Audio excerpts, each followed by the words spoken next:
मित्राणि नमः संस्कृताय। अद्य पुनः गतोऽस्मि स्वकीय YouTube channel Sanskrit classes by Ashok Mishra एतेन माध्यमेन अद्य वयम् अष्टम वर्गस्य रुचिरा पाठ्यपुस्तकस्य अनुशिक्षणे चतुर्थः पाठः सदैव पुरतो निधेहि चरणम् इति पठामः। जैसा कि इस पाठ के नाम से ही हमें ज्ञात होता है कि हमें सदैव आगे ही कदम बढ़ाना चाहिए। इस गीत को राष्ट्रवादी कवि श्रीधर भास्कर जी ने लिखा है और उन्होंने बताया है कि जीवन में अनेक समस्याएं आती हैं जिनका हमें धैर्यपूर्वक आत्मविश्वास के साथ सामना करना चाहिए और उनका सामना करते हुए सदैव आगे बढ़ने के लिए हमें यह गीत प्रेरित करता है। यह गीत जन जागरण और कर्मठता का संदेश प्रदान करता है। इस पाठ को लिखते समय श्रीधर भास्कर जी ने विशेष रूप से लोट लकार और विधिलिंग लकार का प्रयोग किया है। तो आइए चलें इस पाठ का अध्ययन करें। गीत को एक बार सस्वर पाठ करेंगे। चल चल पुरतो निधेहि चरणम, सदैव पुरतो निधेहि चरणम, गिरिशिखरे ननु निज निकेतनम, विनयवयानं नगारोहणं, बलं स्वकीयं भवति साधनं, सदैव पुरतो निधेहि चरणं, पथि पाषाणाः विश्वमाः प्रखराः, हिंसाः पशवः परितो घोराः, सुदुष्करं खलु यद्यपि गमनं, सदैव पुरतो निधेहि चरणं, सदैव पुरतो निधेहि चरणं, जहि भीतिं भज भज शक्तिं, विधेहि राष्ट्रे तथानुरक्तिं, कुरु कुरु सततं ध्येयस्मरणं, सदैव पुरतो निधेहि चरणं, सदैव पुरतो निधेहि चरणम। आइए हम सभी अब क्रमशः इस पाठ के एक एक श्लोक का अध्ययन करें। प्रथम श्लोक है सदैव पुरतो निधेहि चरणम।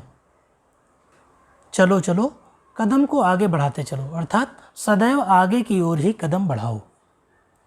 गिर शिखरे ननु निज निकेतनम, निश्चय ही हमारा घर, अपना घर पर्वत की चोटी पर है। विनयव यानम नगारोहणम, बिना यान के ही नग अर्थात पर्वत की चोटी का आरोहण करना है, अर्थात बिना किसी साधन के ही हमें पर्वत की चोटी पर चढ़ना है। बलम स्वकीयम भवति साधनम, क्योंकि जो हमारी स्वयं की शक्ति है वह ही हमारे आगे बढ़ने में सहायक हो सकती है। एक बार पुनः देखें। चलो चलो आगे कदम बढ़ाते हुए चलो, हमेशा आगे कदम बढ़ाते चलो। निश्चित ही अपना घर पर्वत की चोटी पर है। बिना साधन के ही पर्वत पर चढ़ना है। बिना व यानम नगारोहणम, बिना यान के ही पर्वत पर आरोहण करना है। बलम स्वकीयम भवति साधनम, और आगे बढ़ने के लिए अपना आत्मविश्वास और अपनी शक्ति ही साधन हो सकता है। यहाँ पर हम इस श्लोक में आए हुए क्लिष्ट शब्दों का एक बार अर्थ देखें। चल अर्थात गच्छ, पुरतः अर्थात आगे, निधेहि, निधेहि मतलब स्थापय अर्थात रखो, चरणम पैर, सदैव निरंतर या सर्वदा, गिर शिखरे अर्थात पर्वत के अग्रभाग पर अर्थात पर्वत की चोटी पर, नगारोहणम पर्वतस्य आरोहणम पर्वत पर चढ़ना। इस श्लोक में से कुछ प्रश्न भी बनाए जा सकते हैं और परीक्षा में प्रश्न आते भी हैं। किम स्थापनीयम, क्या रखना चाहिए? तो चरणम स्थापनीयम। चरणम कुत्र स्थापनीयम, पैरों को कहाँ रखना चाहिए? तो पुरतः अर्थात अग्रे। और कदा पुरतः चरणम स्थापनीयम, तो सदा, हमेशा ही पैर आगे बढ़ाना चाहिए। किम अस्ति, तो निज निकेतनम अस्ति, निज निकेतनम कुत्र अस्ति, हमारा घर कहाँ है, तो गिरि शिखरे अस्ति। इसी प्रकार से निज निकेतनम गंतुम किम करणीयम, अपने घर पे जाने के लिए क्या करना चाहिए, तो नगारोहणम, यदि हमारा घर पर्वत की चोटी पर है तब भी हमें उस पर निश्चित रूप से पर्वत पर चढ़ करके अपने घर जाना चाहिए।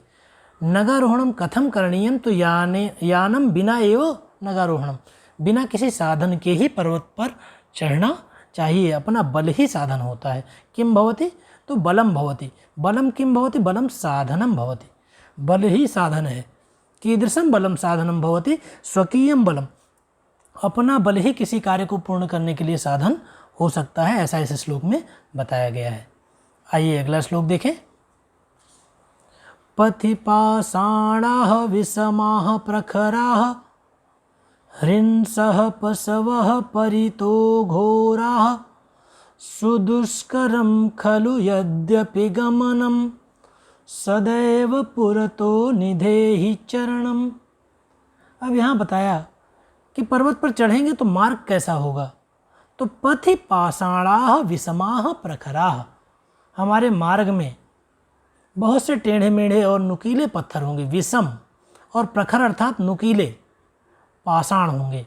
पथि विषमाः प्रखराः पाषाणाः भविष्यन्ति, अर्थात हमारे पथ में नुकीले विपरीत ढेर सारे पत्थर होंगे। हृंसाः पशवः परितो घोराः, और जब हम पर्वत पर चढ़ने का प्रयास करेंगे तो हमारे चारों ओर अनेक हिंसक पशु रहेंगे। और आगे बताया सुदुष्करम खलु यद्यपि गमनम, और जब हमारे मार्ग में नुकीले पत्थर हों, चारों ओर हिंसक पशु घूम रहे हों, तो वह हमारे लिए आसान थोड़ा है, दुष्कर है, वहाँ पहुँचना हमारे लिए अत्यंत कठिन है। तथापि फिर भी सदैव पुरतो निधेहि चरणम, फिर भी हमें हमेशा कदम आगे बढ़ाते रहना चाहिए। ध्यान में आ गया। अब आगे बढ़ते हैं। पथि अर्थात मार्ग, विषमाः असामान्य अर्थात हमारे लिए अनुकूल ना हो, टेढ़े मेढ़े हों, प्रखराः तीक्ष्ण धार से युक्त, पाषाणाः पत्थरखंड, परितः चारों ओर, घोराः अंधकार हो, भयानक हो, घोर अर्थात भयानक, हिंसाः पशवः हिंसक पशु, यद्यपि गमनम जबकि जाना कठिन है, दुष्करम कठिनम। तो आइए इस श्लोक से कुछ प्रश्नों को बनाया जाए और उनके अभ्यास को किया जाए। केशन्ति पाषाणाः सन्ति, मार्गे अथवा पथि केशन्ति तो पाषाणाः सन्ति, कीदृशाः पाषाणाः सन्ति तो विषमाः पाषाणाः, जो हमारे विपरीत पत्थर हैं। पुनः कीदृशाः विषमाः पाषाणाः सन्ति तो प्रखराः, जो तीक्ष्ण है, धार वाले हैं। कुत्र प्रखराः विषमाः पाषाणाः सन्ति, ये पत्थर नुकीले और विपरीत पत्थर कहाँ हैं, तो मार्ग में हैं, पथि। पुनः च मार्गे केशन्ति तो पशवः सन्ति, पशु हैं। कीदृशः पशवः, कैसे पशु हैं, तो हिंसाः पशवः हिंसक पशु हैं। कुत्र घोराः हिंसाः पशवः सन्ति तो परितः चारों ओर, हमारे मार्ग में चारों ओर हिंसक पशु हैं। गमनम कीदृशम अस्ति तो गमनम दुष्करम अस्ति। हम सभी श्लोक को पुनः एक बार देखें तो पथि पाषाणाः विषमाः प्रखराः, हमारे मार्ग में विपरीत टेढ़े मेढ़े और धार से युक्त बहुत से पत्थर हैं। परितो हिंसा पशवा घोरा, और हमारे चारों ओर बहुत ही भयानक हिंसक पशु हैं।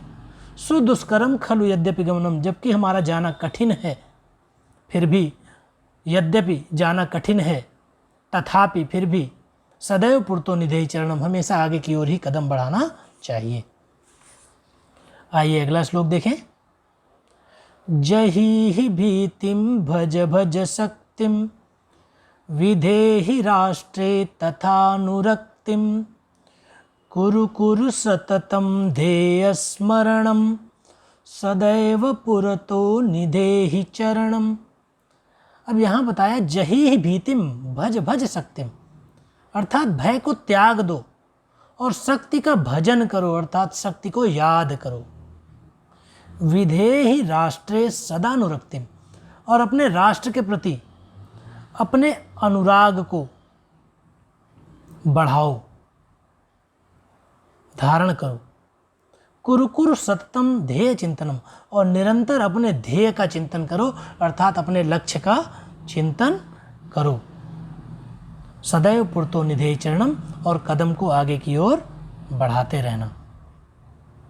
हिंदी भावार्थ अगर देखें तो हमें भय को छोड़कर अपने बल का स्मरण करना चाहिए, देश के प्रति प्रेम प्रदर्शित करना चाहिए, सदा अपने कर्तव्य का स्मरण करते हुए हमेशा आगे की ओर बढ़ते रहना चाहिए, हमेशा आगे की ओर बढ़ते रहना चाहिए। इस पाठ के अंतिम श्लोक के कुछ शब्दार्थ यहाँ दिए हुए हैं, हम सभी देख सकते हैं।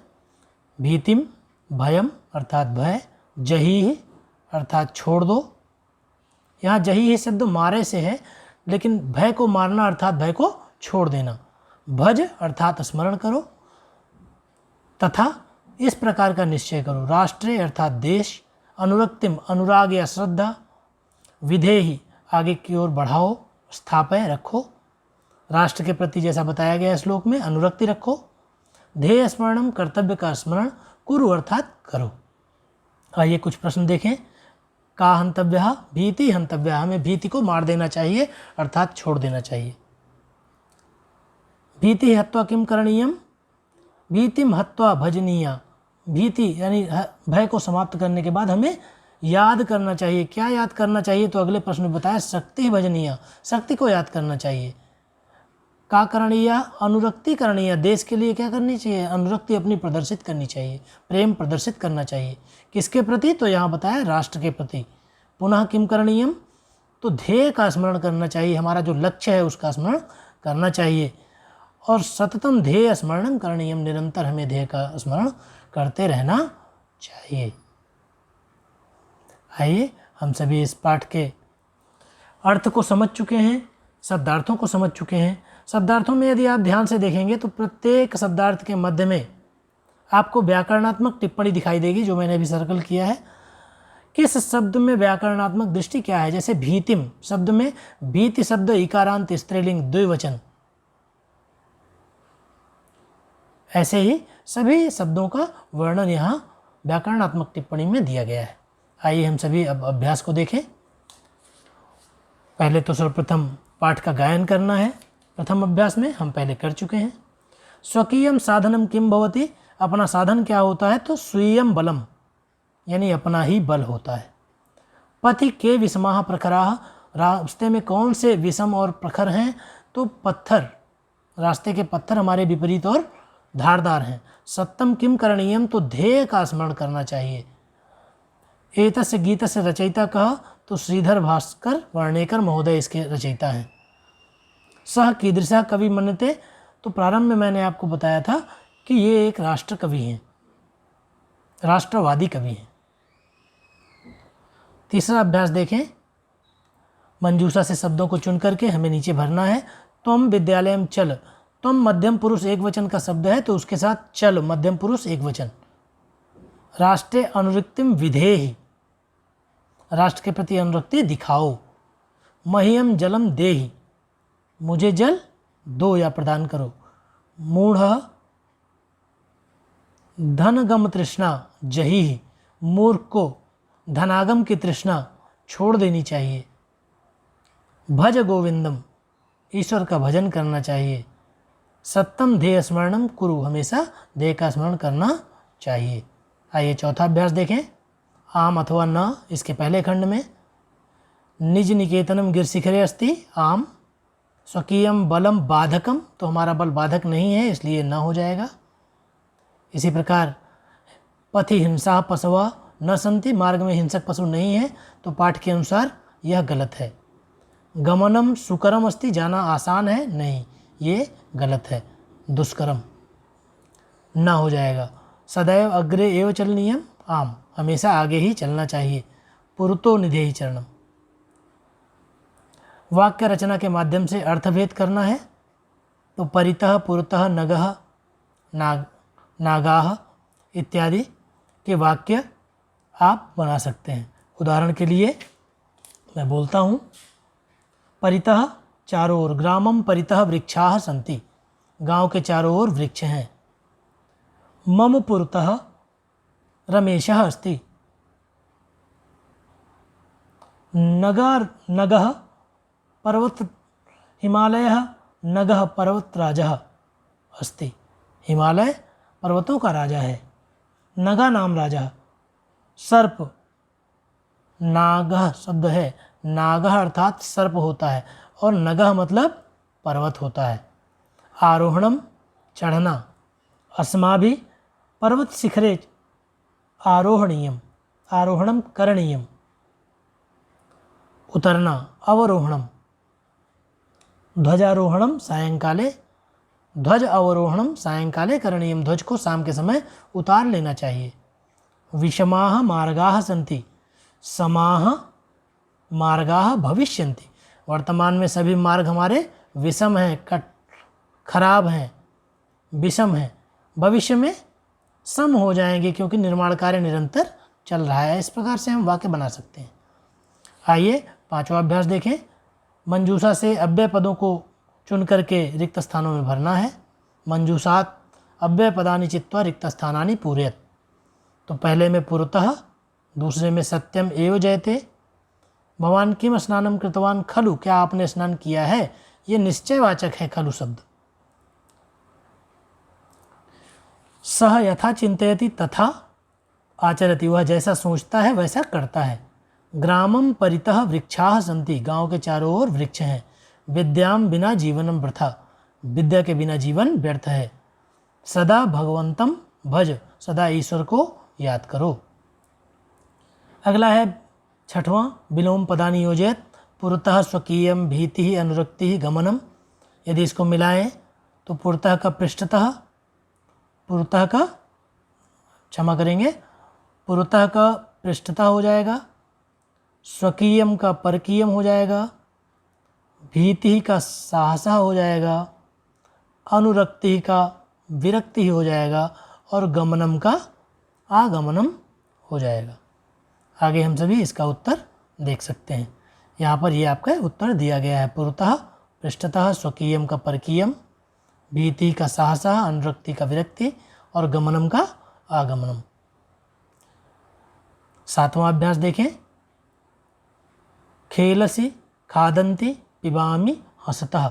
इनको लोट लकार और विधिलिंग लकार में परिवर्तित करना है। उदाहरण के लिए दिया हुआ है पठतु और पठेत। तो यहाँ ये भी ध्यान रखना है, जैसे खेलसी मध्यम पुरुष है तो मध्यम पुरुष आना चाहिए। खादंती बहुवचन है प्रथम पुरुष का तो बहुवचन आना चाहिए। उत्तम पुरुष का एक वचन है तो उत्तम पुरुष आना चाहिए। एक वचन है तो एक वचन ही आना चाहिए उत्तम पुरुष का। ठीक है, तो यहाँ हम सभी इसको देख सकते हैं। खेलसी खेल खेलेहि। खादन्ति खादन्तु खादेयुः। पिबामि पिबानि पिबेयम्। हसतः हसताम हसेताम। नयामः नयाम नयेम। आइए सातवें का दूसरा खंड देखें। गिरशिखरः। यहाँ पर निर्देश दिया गया है, जैसे गिरशिखरा का सप्तमी एक वचन गिरशिखरे। पथिन सप्तमी एक वचन राष्ट्र, पाषाण, यान, शक्ति, पशु। तो इन सभी का हम सभी यहाँ देख सकते हैं। पथि राष्ट्राय, पाषाणे, यानानि, शक्ति, पशुषु। तो इस प्रकार से ये हमारा चतुर्थः पाठः पूर्ण होता है। धन्यवादः। इसी प्रकार से अपने पाठ्य पुस्तक एवं व्याकरण संदर्भित सरलतम वीडियो देखने के लिए सब्सक्राइब करें मेरा YouTube channel Sanskrit classes by Ashok Mishra. नमः संस्कृताय। पुनर्मिलामः।